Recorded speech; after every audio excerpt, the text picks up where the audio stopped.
You know, Orlando is sports, as we just saw in that amazing video provided to us by our friends at the Orlando Orange County Convention and Visitors Bureau. And that is exactly why we're here this morning. Sports is big business, not only in Orlando, but in our entire Central Florida region. In fact, sports-related businesses contributed more than $200 million to our local economy last year. What is the Sports Club, you ask? The Sports Club is a membership program, a booster club for Central Florida sports. You received a flyer in your goodie bag this morning, and I hope you'll take a moment to check it out. The Sports Club offers 4 membership opportunities ranging from $275 to just over $2,000. Each package gives you tickets to some of the best sports events in our region. It will keep you up to date on new events, and in some cases, will get you to the front of the line to purchase tickets to new events.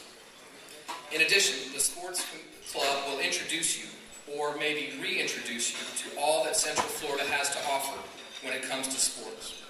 Your support of these events and teams is what makes us a great area and a fantastic sports town. I encourage you to check out the club and sign up today. The Sports Club would not be possible without the generous support of so many of our sports partners. You'll see what I mean when you look at the flyer or check out the benefits on the website. Please be sure to keep an eye on our new website, centralfloridasports.org.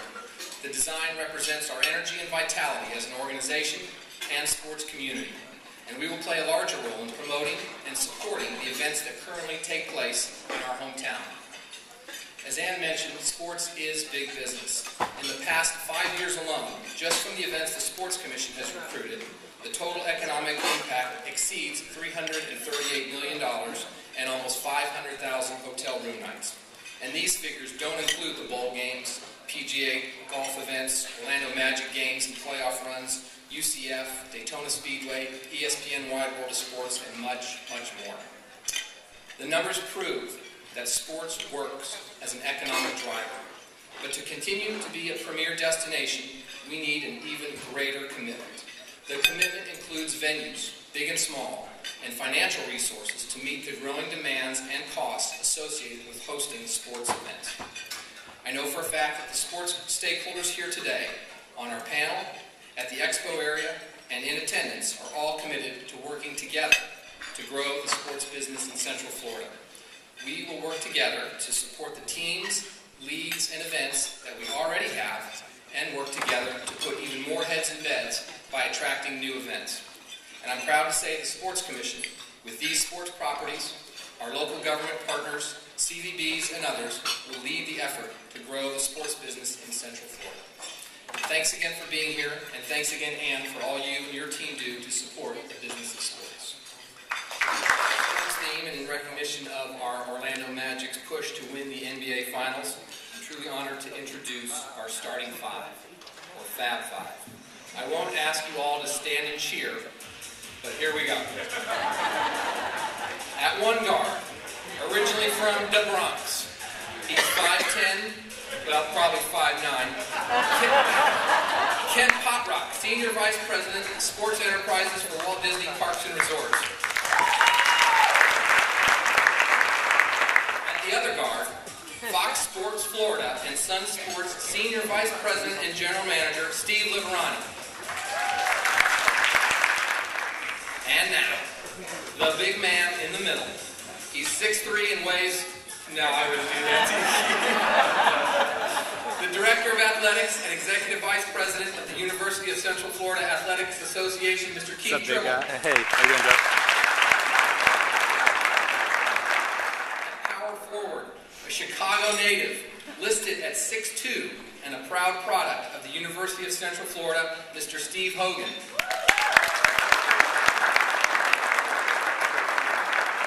Steve is the CEO of Florida Citrus Sports and has been there for almost 15 years when, in fact, a much younger Sam Stark hired him as event coordinator in 1995. And finally, the Magic Man, standing tall at 5'10" and a half. And hailing from the mean streets of Kearney, New Jersey, Alex Martins.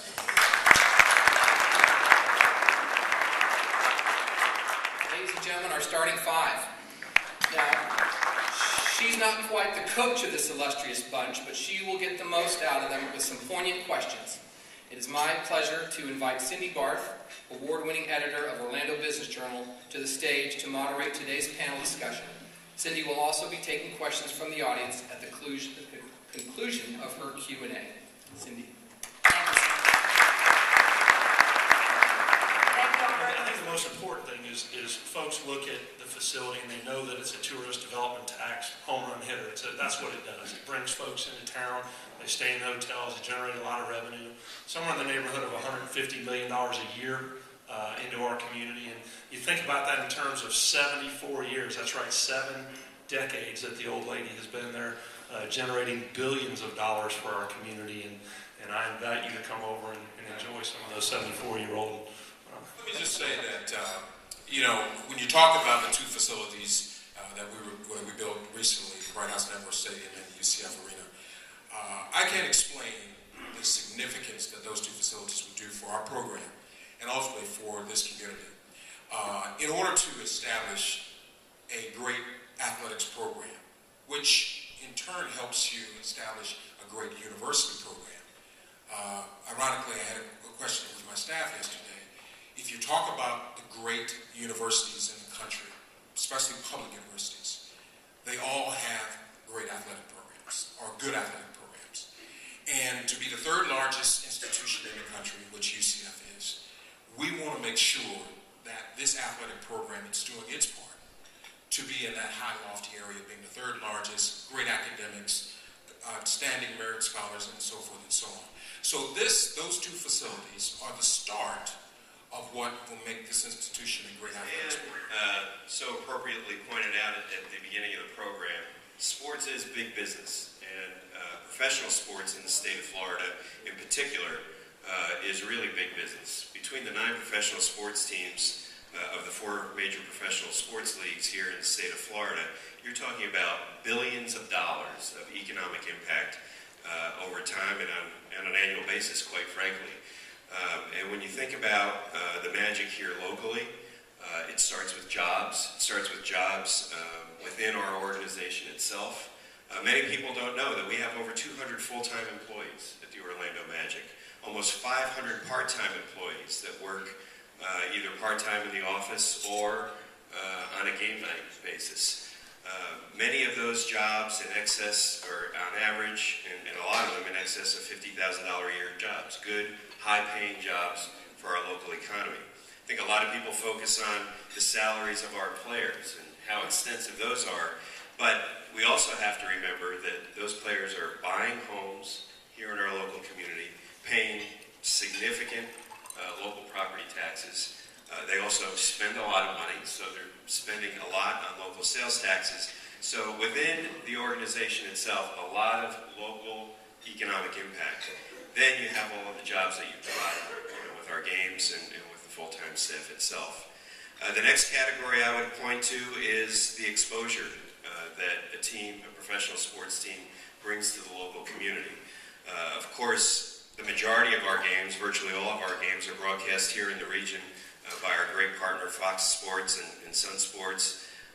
But when you reach the level of success that we're currently enjoying, you also have a significant amount of national exposure that comes by the team playing on national television outlets. Tonight again, we have a nationally televised ESPN game, one of, I believe, 21 total national television games during the course of this regular season.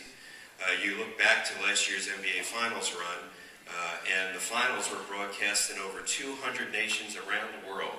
Hundreds of millions of people seeing Orlando, Florida, seeing our destination, understanding what a great community we have, what a great tourist destination we have. That's all free advertising for our community and for our tourism industry. So the television exposure of having a professional sports team here locally is tremendous.